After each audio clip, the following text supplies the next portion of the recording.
Puedes tomar tu asiento en esta noche tan hermosa y tan bella que el Señor nos ha dado.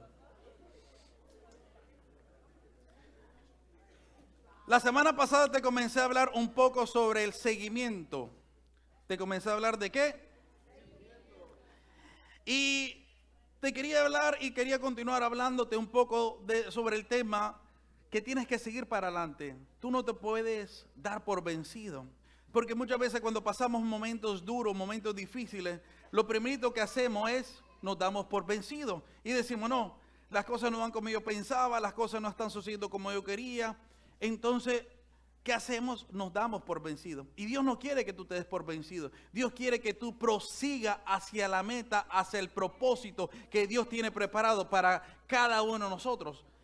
¿Y por qué Dios quiere que nosotros prosigamos? Porque, te lo vamos de esta manera, al final del día ese beneficio viene para nosotros mismos. Porque Dios sin nosotros sigue siendo Dios. Nosotros sin Dios no somos nada. Necesitamos de su amor, necesitamos de su misericordia, necesitamos su grandeza. Si se lo va a dar, dáselo bien a Dios. Y vamos a repasar un poquito lo que estuvimos viendo la semana pasada. Vamos a ir al libro de Reyes, 1 Reyes capítulo 18, versos 20 y 21. Dice la palabra de la siguiente manera. Entonces acá convocó a todos los hijos de Israel y reunió a los profetas en el monte Carmelo. Y acercándose Elías a todo el pueblo dijo, ¿hasta cuándo claudicaréis vosotros en dos pensamientos? Si Jehová es Dios, seguidle. Y si Baal, ir en pos de él. Y el pueblo no respondió palabra. Primeramente, ¿quién era Acab? Acab era el rey de Israel durante ese tiempo. Y una de las cosas que miramos es que el nombre Acab significa hermano del padre. Acab, imagínate, se casó con una mujer llamada Jezabel. ¿Cómo se llamaba esa mujer? Cuando hablamos de Jezabel hoy en día pensamos que Jezabel es simplemente una mujer que cometió fornicación o adulterio. Porque de esa manera es como la tradición por costumbre nos ha presentado. Pero Jezabel tenía más que solamente en un aspecto sexual, sino que Jezabel, una de las cosas que miramos es que era una manipuladora, era una mujer que controlaba la situación, era una mujer que en realidad se aprovechaba de la situación. Es más, en el libro de Apocalipsis, capítulo 2, verso 23, mira lo que nos dice la palabra sobre Jezabel. Dice la palabra, y a sus hijos heriré de muerte. Y todas las iglesias sabrán que yo soy el que escudriña la mente y el corazón, y os daré a cada uno según vuestras obras. Una de las cosas que miramos es que cuando el libro de Apocalipsis habla, en este caso, y dice sobre sus hijos heriré de muerte, está hablando que Jezabel tuvo hijos. Jezabel que tuvo hijos. Y miramos que, aunque miramos a través de la palabra que, imagínate, fue muerta, que murió, miramos que en el libro de Apocalipsis, 1500 años después de la muerte de ella, imagínate, en el libro de Apocalipsis, aquí sale Juan, el apóstol Juan, hablando de Jezabel 1500 años después. Y dice que Jezabel tuvo hijos. Amén. Y este estudio lo estuvimos viendo un poco más detallado hace unos meses atrás. Sobre los hijos de Jezabel. ¿Cuántos se recuerdan esa enseñanza? Santo, gracias que algunos se recuerdan. Y estuvimos viendo texto por texto, versículo por versículo, qué eran los espíritus que traía Jezabel. Primeramente, el primer espíritu que ella traía, que estuvimos viendo, fue el espíritu de manipulación. Miramos cómo ella manipulaba a Acab y cómo manipuló el pueblo de Dios. Y cómo manipuló lo que estaba sucediendo para ella coger control en realidad de todo Israel.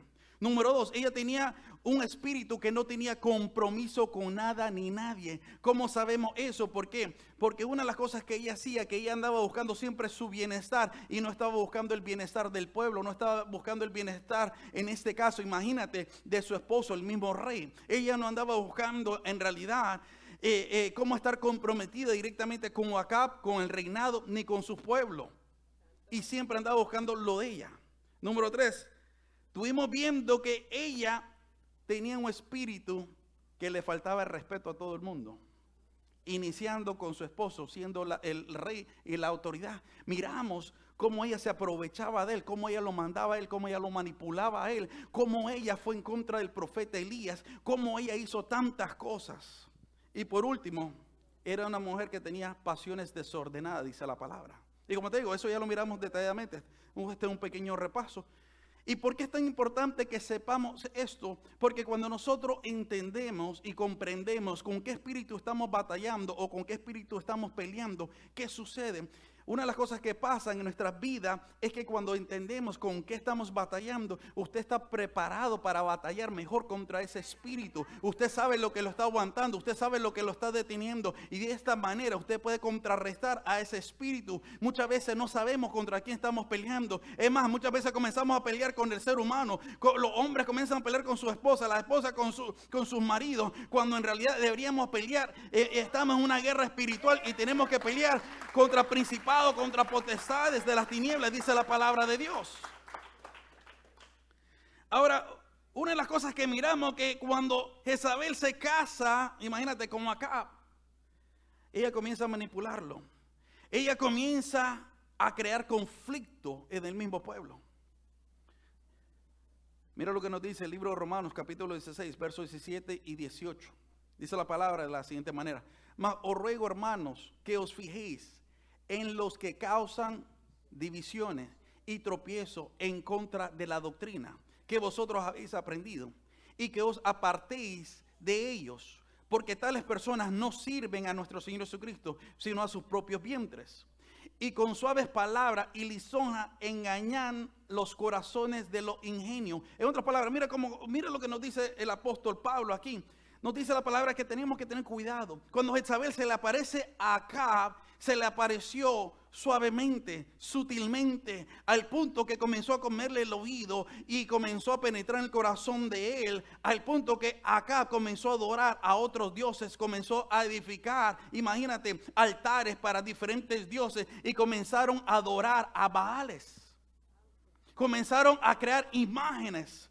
Cuando sabemos, imagínate, y te lo voy a poner de esta manera, Dios en realidad, Dios no es un Dios creado por manos de hombre. Dios es un Dios que vive en la mente, en el corazón, porque somos templo y morada del Espíritu Santo. Él vive y Él mora dentro de nosotros. Pero tenemos que entender que el enemigo se va a meter sutilmente, como se lo hizo con, imagínate, te lo voy a poner de esta manera, como lo hizo con Eva. Satanás se metió con Eva usando la misma palabra de Dios. ¿Qué utilizó para la misma palabra de Dios? ¿Qué utilizó Satanás contra Eva? La misma palabra. Con que Dios te dijo, con que Dios te ha dicho, con que, y usa la misma palabra. Satanás, ¿cómo tenta a Jesucristo? En el libro según San Mateo capítulo 4, lo tenta con la misma palabra. Porque el enemigo te va a dar medias verdades.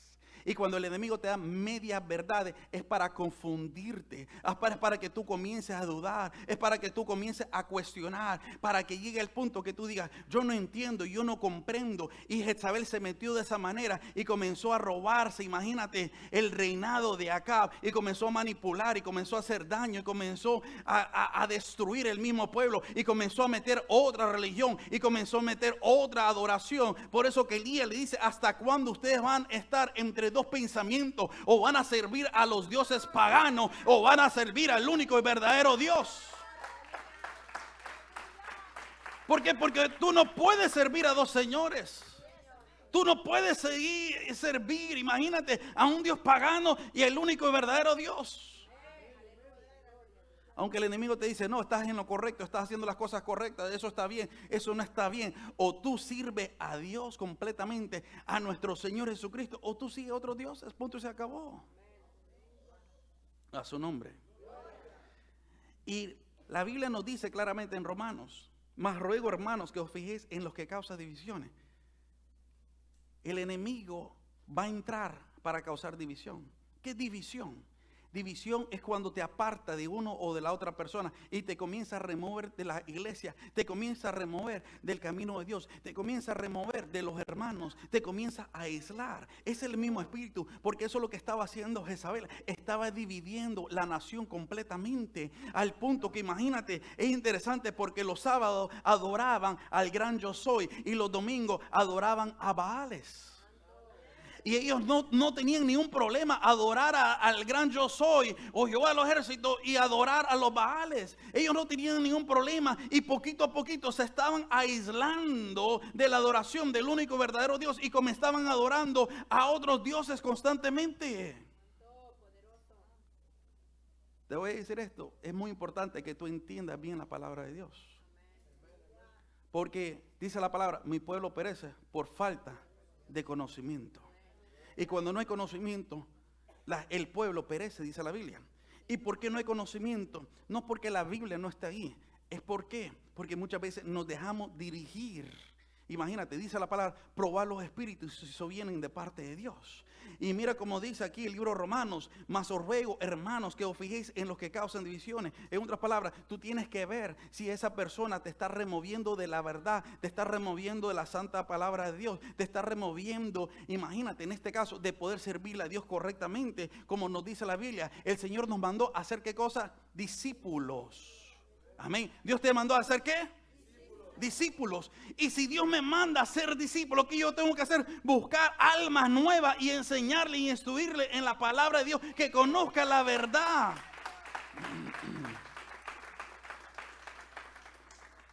Ahora, estuvimos viendo que estos hombres, imagínate, estaban brincando, estaban saltando, estaban cortándose y querían que Baal descienda con fuego y no descendía. Porque muchas veces pensamos, la rumba, la bailadera, me va a traer el gozo. Pero dice la Biblia que esta gente estaba brincando, saltando y nada sucedía. No descendía el Dios de ellos. Pero mira lo que dice el verso 31. Y tomando Elías 12 piedras, ¿cuántas piedras tomó? 12 piedras conforme al número de las tribus de los hijos de Jacob, al cual había sido dada palabra de Jehová diciendo, Israel será tu nombre. Edifica con las piedras un altar en el nombre de Jehová.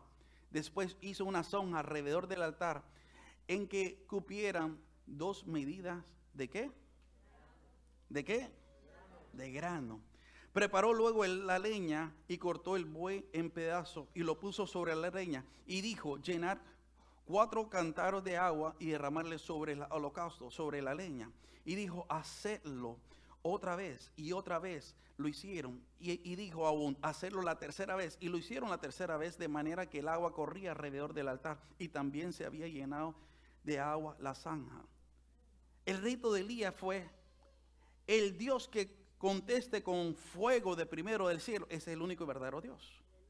Y estuvimos viendo la semana pasada lo que hicieron estos hombres, cómo se cortaron, cómo bailaban, cómo hacían cosas y nada sucedió. Pero mire cómo viene Elías. Lo primerito que Elías hace es prepara un altar para Dios. Y lo prepara correctamente, de acuerdo a lo que Dios le manda.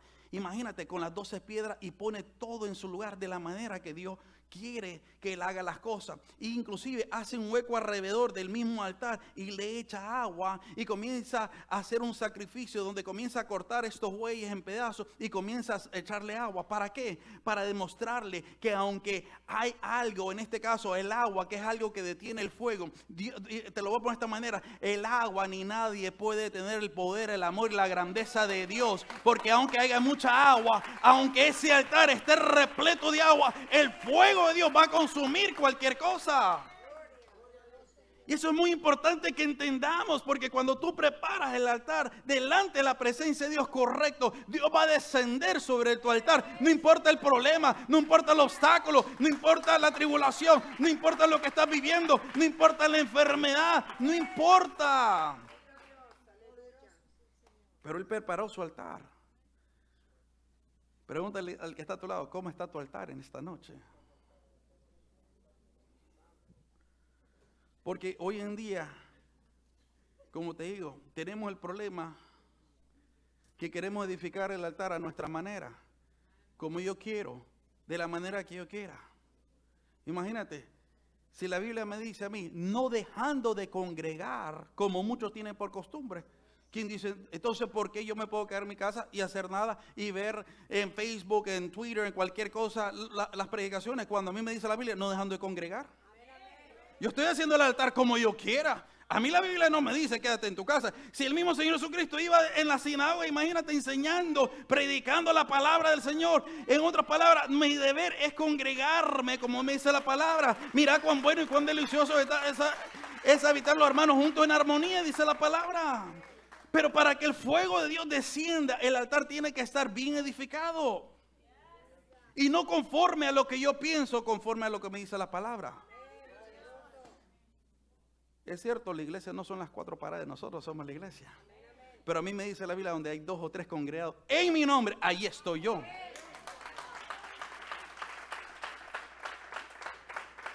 ¿Qué significa eso? Congregarnos.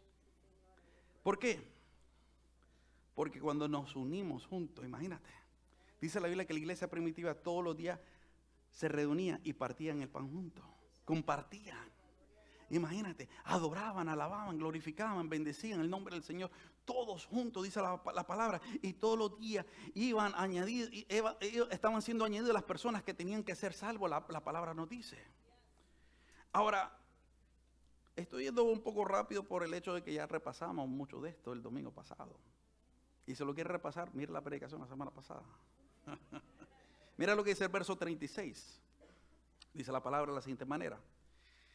Cuando llegó la hora de ofrecer el holocausto, se acercó el profeta Elías y dijo: Jehová, Dios de Abraham, de Isaac y de Israel, sea hoy manifiesto que tú eres Dios en Israel y que yo soy tu siervo y que por mandato tuyo he hecho todas estas cosas.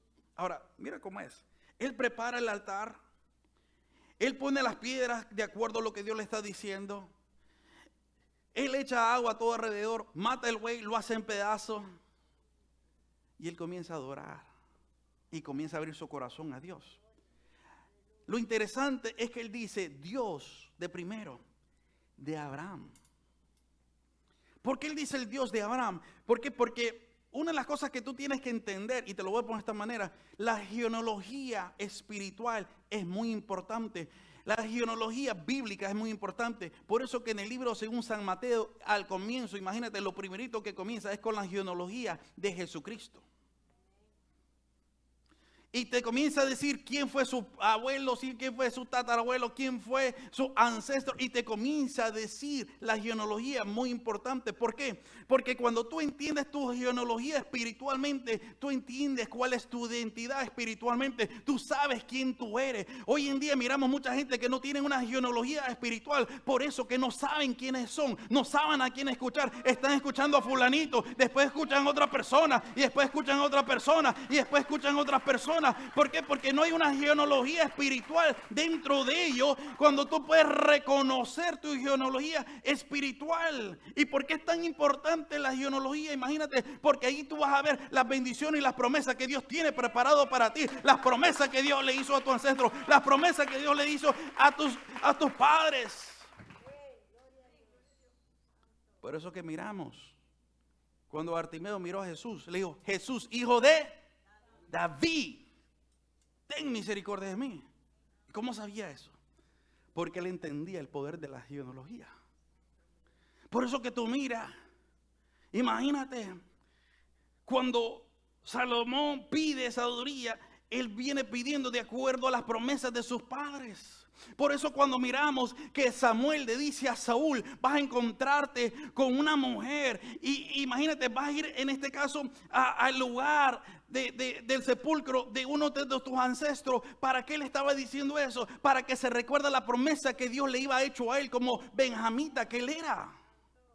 Porque es muy importante entender la genealogía, porque ahí vamos a entender las bendiciones y las promesas que Dios tiene preparado para nosotros. Porque si no entendemos nuestra genealogía, ¿cómo vamos a saber quiénes somos, de dónde venimos, para dónde vamos, qué es lo que Dios tiene preparado para nosotros? ¿Cómo vamos a saber las promesas que Dios ha hecho? Cuando a mí me dice la Biblia, cree tú y toda tu casa será salvo. A mí me dice la palabra de Dios que será bendito hasta 1000 generaciones.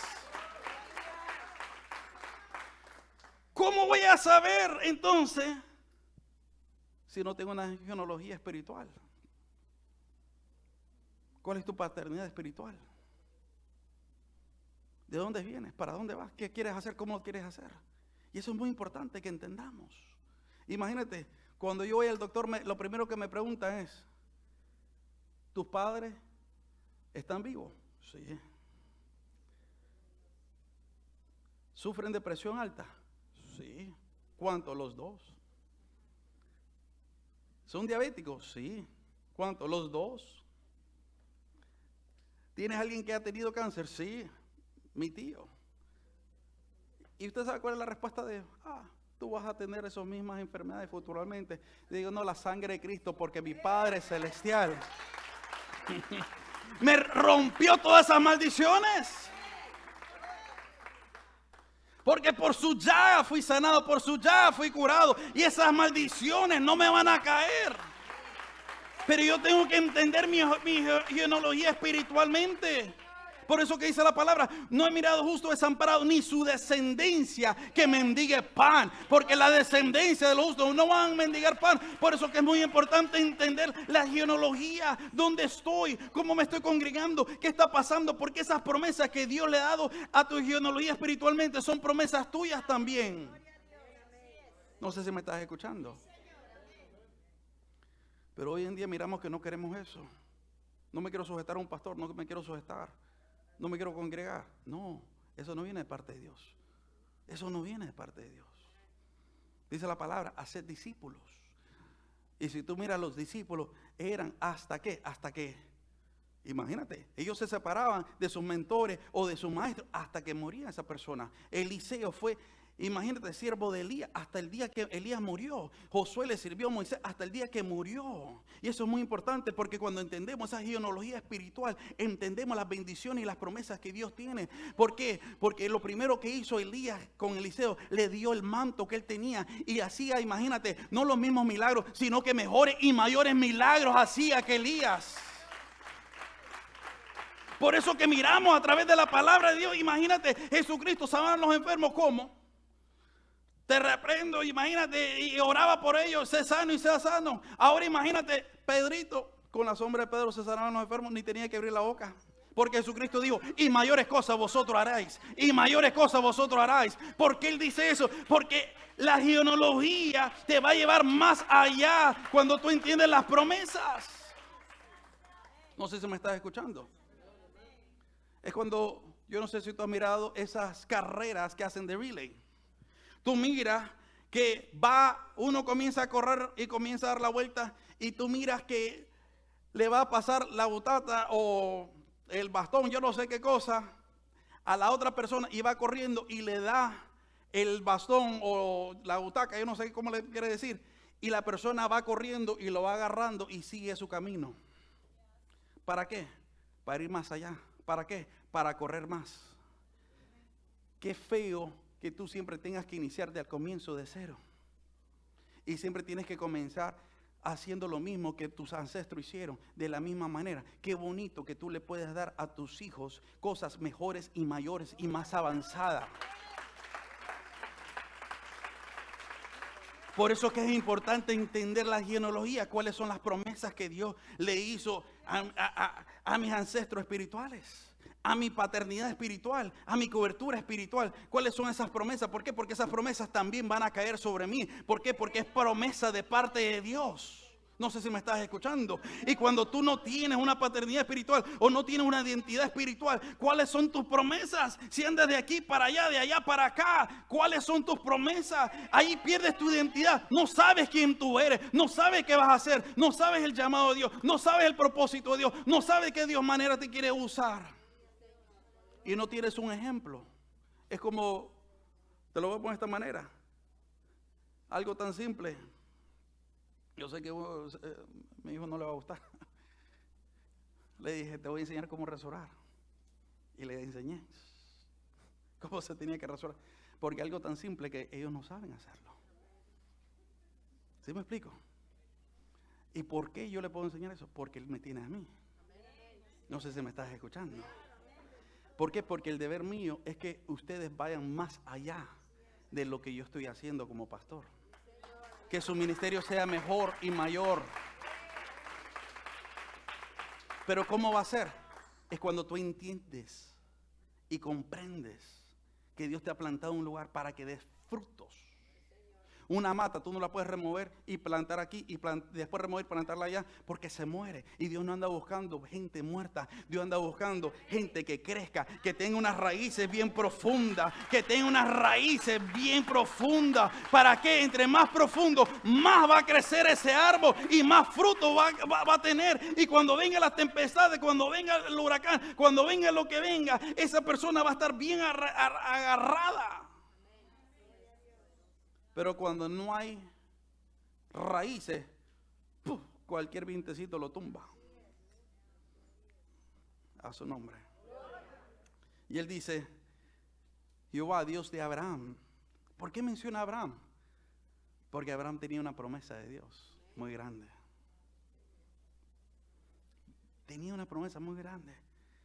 Y le dijo a Dios a Abraham, te juro por mí mismo que yo te bendeciré. Esa promesa es mía. Yo no, bueno, parece que solo es para dos personas. Te juro por mí mismo que yo te bendeciré. Le prometió, imagínate, y le dice, y tú serás padre de multitudes. Esas son promesas. Y le dijo, imagínate, tu descendencia va a ser como la arena del mar, va a ser como la estrella del cielo, no la vas a poder contar. Esas promesas Dios le dio y vino a ser el padre de la fe. Vino a ser el padre de la fe. Y después le dice, el Dios de Isaac. ¿Por qué el Dios de Isaac? Porque te lo voy a poner de esta manera, mira cómo es. ¿Tú sabes cuántas veces Dios le tuvo que hablar a Isaac para que Isaac creyera en Dios? Nunca. La Biblia no dice que Dios se le presentó a Isaac y le dijo a Isaac y tienes que hacer esto y tienes que hacer lo otro. No, Isaac fue un hombre obediente a lo que su padre Abraham le enseñó. Él obedeció la promesa. Él obedeció lo que a su padre le dijo. Él obedeció cuando le dijo, vas a ir y ahí te vas a encontrar con una mujer y con esta mujer te vas a casar. Y él obedeció. ¿Tú sabes por qué? Él dice el Dios de Isaac. Porque hay personas que no tienen que ver a Dios o pedirle tantas señales a Dios, que simplemente le obedecen a Dios cuando Dios le habla, punto, y se acabó. Y si Dios me lo dijo, yo lo voy a creer. Y si Dios se lo prometió a mi descendencia, imagínate, a mis ancestros espirituales, esa promesa es mía. Y yo la voy a tomar, y yo la voy a arrebatar, y yo voy a hacer mejores y mayores cosas. No tengo que verlo, tengo que creerlo, no tengo que palparlo, tengo que creerlo simplemente, porque esas promesas son para mí.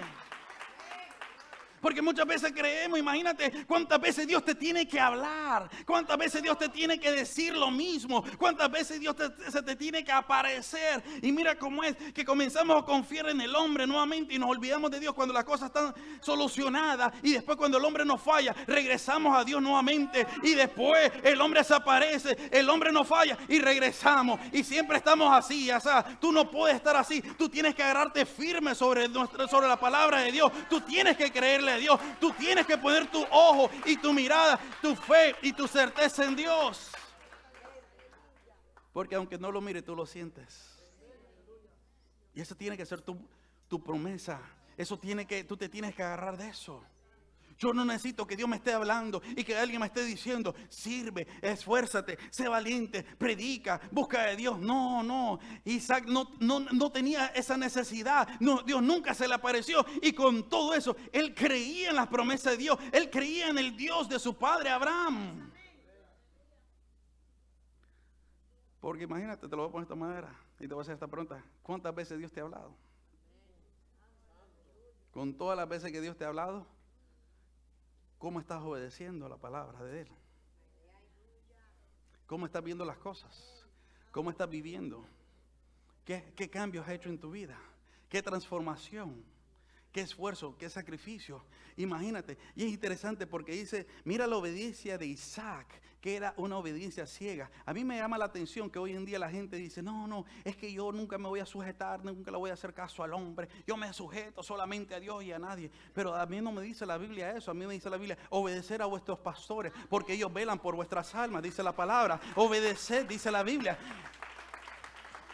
Entonces, si la Biblia me dice eso, ¿cómo es que la Biblia se va a contradecir? Porque dice la Biblia, sujetaos a ellos. Mira cómo fue Isaac, que cuando Dios le dijo a Abraham, sacrifícame a lo que tú amas, a tu hijo Isaac, dice la palabra que él no rehusó en su corazón.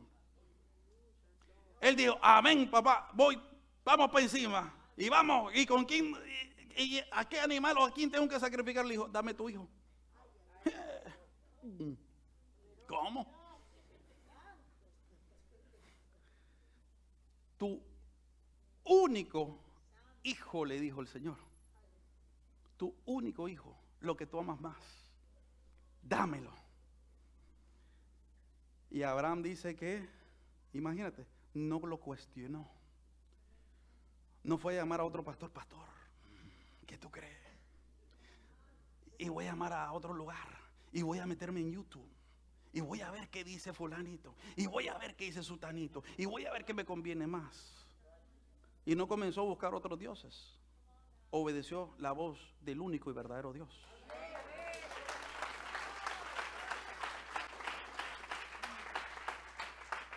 Y mira qué fuerte que era. Que Dios le dijo, yo te voy a decir dónde lo tienes que sacrificar. Y su esposa le dice, ¿dónde vas? Voy a sacrificar, hacer un sacrificio a Dios. No le dijo, voy a sacrificar tu único hijo, ahora que está viejita, que está anciana, que ya tiene 100 años. No le dijo eso. Imagínate a los 100 años que te diga, tu único hijo, ay, santo Dios, te mueres. Y comenzó a caminar, y a caminar, y a caminar, y a caminar, hasta que Dios le dijo, para, aquí quiero que lo sacrifique. Y él no lo cuestionó, él comenzó a preparar el altar. Y mira la obediencia de Isaac, porque él tenía confianza, él tenía esa fe en la obediencia que él tenía en su padre. Porque hoy en día, cuando tú cuestiones, porque tú dudas. Y la gente que cuestiona siempre están dudando. Por eso que no crecen, por eso que no se desarrollan. Porque todos los que están cuestionando. ¿Y por qué? ¿Y por qué? Una cosa es que tú quieras entender el motivo, la razón, las circunstancias. Otra cosa es que tú estés cuestionando todo constantemente. Porque cuando tú no crees, tú cuestionas, pero cuando tú quieres simplemente entender algo, tú no estás cuestionando, tú preguntas, ¿por qué esto se hace de esta manera? Yo quiero entender, yo quiero comprender, pero cuando tú cuestionas es porque tú no estás creyendo. Y él no cuestionó cuando él le dijo, imagínate, preparó el altar, y dice la palabra que Isaac le preguntó dónde está el sacrificio, y dice la Biblia que Abraham comenzó a atar sus manos, comenzó a atar sus pies y lo puso sobre el altar. Y ese muchacho, imagínense, calladito, viendo a su padre levantando, imagínate en este caso ese cuchillo para matarlo. Si yo miro que mi papá me hace eso, yo me salgo corriendo. Y yo dije, ¿para qué lo va a mentir? Yo salgo huyendo. Se volvió loco el viejo. Yo digo, saber qué demonio le entró. Pero él no hizo eso. Isaac se quedó fijo. Imagínate hoy en día, porque alguien no te saluda, te vas de la iglesia. Porque no estás de acuerdo, te vas de la iglesia. Por algo tan simple. Y por eso pierde las promesas y las bendiciones. Y él venía con ese puñal hacia abajo. Y mira cómo es. Que él no es que iba despacito, vamos a ver qué pasa. Dice la Biblia, que él abajó su mano. Y en eso, el ángel le tuvo que agarrar la mano. Y lo detuvo. Y mira lo más importante. Porque tú puedes decir, bueno, es difícil, es duro ver, imagínate en este caso, matar a tu propio hijo. Pero tú sabes, ese muchacho, la obediencia que tuvo que tener para estar viendo a su papá y viendo su puñal que iba por encima. ¿Qué estaba pensando en ese momento? Esa es obediencia absoluta. Eso hoy en día no se cree.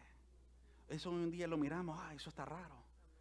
Por eso que Elías cuando dijo que estaba invocando al Dios de Abraham y de Isaac, estaba haciendo referencia a las promesas, estaba haciendo referencia de los atributos que él tenía, estaba referencia, imagínate, de las promesas que él tenía. Porque te lo voy a poner de esta manera: cuando Dios te hace una promesa, no importa qué obstáculo, qué prueba venga sobre tu vida, la promesa de Dios se va a cumplir sobre tu vida. Cielo y tierra pasará, mas su palabra no pasará, dice la palabra de Dios. Pero eso depende de ti. Si tú te quedas tranquilo en ese altar, confiando y esperando en la grandeza de Dios, esperando lo que Dios quiere hacer. Porque cuando miramos que las cosas no pasan como nosotros queremos, nos queremos saltar y ir del altar y nos queremos soltar. Y decimos, no, todo el mundo está loco. Pero Dios tenía un propósito y dice, imagínate, el Dios de Israel. ¿Quién es Israel? Imagínate. Alguien que peleó contra Dios y con los hombres, dice la Biblia, que se llamaba Jacob y venció. Porque una de las cosas que tenía Jacob, que Dios le cambia su nombre a Israel, era un hombre que estaba dispuesto a pagar el sacrificio. Cuando mira al ángel, él se aprovechó y se agarró del ángel. ¿Qué pasa? Muchas veces las bendiciones de Dios están por delante de nosotros y nosotros dejamos que otras personas las tomen. Y la bendición es para ti, es para tus hijos, es para los hijos de tus hijos. Y tú tienes que agarrarte. Y cuando el ángel le decía, suéltame, él le decía, yo no te suelto hasta que no me bendiga. Suéltame, yo no te suelto hasta que no me bendiga. Le tocó el muslo, dice la palabra, le descajó su hueso, imagínate. Y con todo eso, con todo su dolor, él no lo soltó. ¿Por qué? Porque él sabía que había una bendición más grande. El diablo te está diciendo, mira tu dolor, mira tu prueba, mira tu aflicción, suéltate. Pero tú dile al diablo en el nombre de Jesús, yo no me suelto hasta que Dios no me bendiga completamente. Yo no me suelto hasta que Dios no me bendiga completamente. Yo no me suelto hasta que yo tenga la promesa de Dios. Y él no se soltó. Por eso que en ese momento Elías estaba diciendo, yo, Señor, yo no te voy a soltar también. Yo me voy a agarrar de ti. Yo voy a agarrarme de tu promesa. Yo voy a agarrar, imagínate, de todo lo que tú le dijiste a mis ancestros. Y mira qué grande la grandeza de Dios, que dice la Biblia que Dios descendió. Dios descendió. Yo no sé qué tú estás viviendo, pero Dios quiere descender sobre tu vida.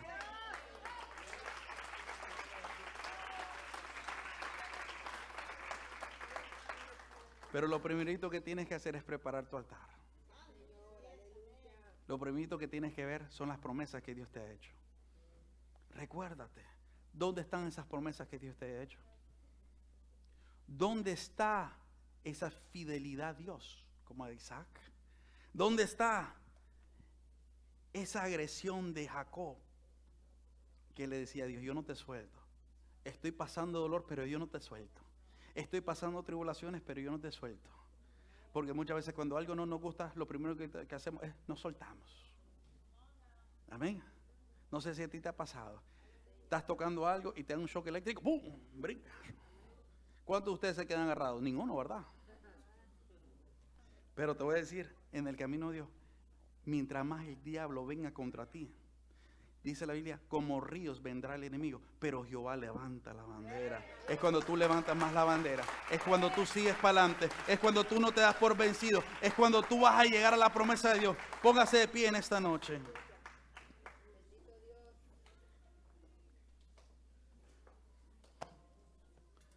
Y en este momento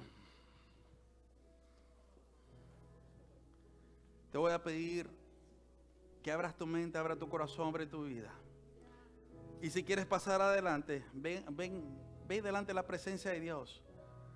Prepara un altar delante de Dios.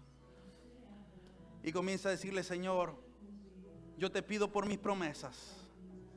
Yo te pido por lo que me has prometido. Yo te pido que me ayudes a cumplir tus promesas.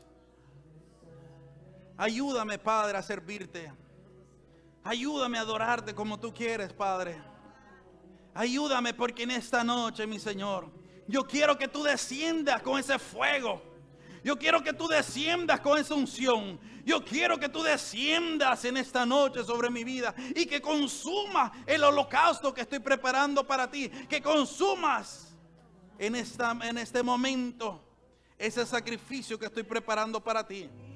Consúmelo, dale el mejor sacrificio a Dios. Dale la mejor adoración a Dios. Dásela en ese momento y dile, Padre, aquí estoy para servirte, aquí estoy para adorarte, aquí estoy para hacer tu voluntad. Porque en esta noche yo no sé con qué dolor tú viniste, pero yo sí sé que Dios tiene algo preparado para ti. Yo sí sé que Dios tiene algo preparado para tu descendencia, pero yo sí sé que tú tienes unas promesas que vienen de parte del cielo y Dios te quiere bendecir en esta noche. Dios quiere derramar esa bendición. Dios está contestando tu petición en este momento. Porque al que cree todo le es posible, dice la palabra. Al que cree todo le es posible. Al que cree todo le es posible. Abre tu corazón. Abre